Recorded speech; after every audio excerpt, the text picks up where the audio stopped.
Hindi ako na kaya. Kaya ko na. Sir, Sandali. Sandali.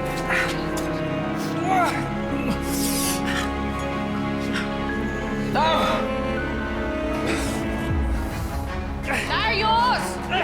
Darius! Darius, sumagot ka! Love! Andito ako! Stas! Ay, Darius, tanan!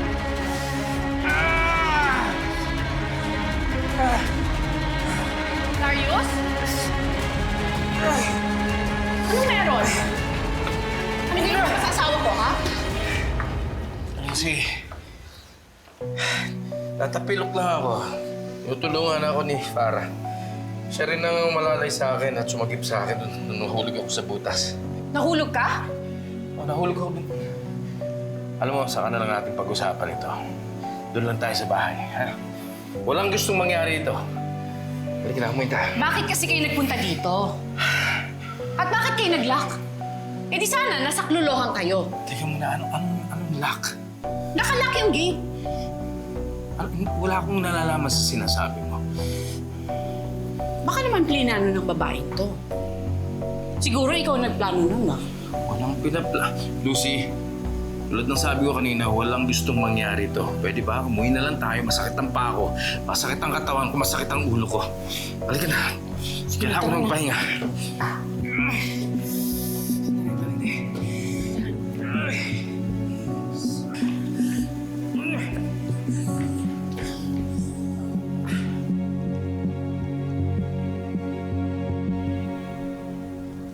Hoy, Isaac, alam mo ba yung latest, ha?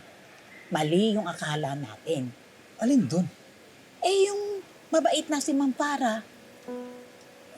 Narinig ko nga yung nagtatalo si Sir Darius at si Ma'am Lucy. Parang nagtatampo si Ma'am Lucy. O, kita mo na, pinag-aaway niya pa ang mag-asawa. Baka naman hindi sinasadya. Itinanong niyo ba kung bakit siya sumunod kay Sir Darius sa construction? Aba, siyempre, para akitin si Sir. Akala ba ni Ma'am Para hindi ko nahahalata? Pero noon pa yan, nung sila pa ni Sir Vince, may gusto na siya kay Sir Darius. Judger niyo mo naman, Manang. Asawa kaya ng pinsan niya yun. Basta. Napapansin ko yun.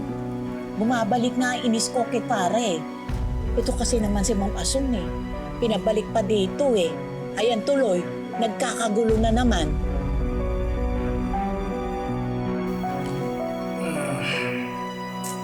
Dahan-dahan lang. Bakit ba kasi kayo nagkulong doon? Hindi kami nagkulong. Nakulong kami doon. Ano ba kasi pinag-usapan ninyo ni Farah? At bakit doon pa kayo nag-usap? Wala, meron lang siya sinabi tungkol kay Mita. Tsaka yung mga gagawin tungkol sa schedule ng kanyang check-up. Yun lang ba talaga? Hindi na importante yun. Bigla ang concern lang si Mita. Pero inaayos ko na yun. Wala na problema. Anong concern nga? Sige na. Okay na. Ako na bahala dyan. Tutulog ko na lang to. Tugod na ako. Ayos na. Wala na problema. Ayos na.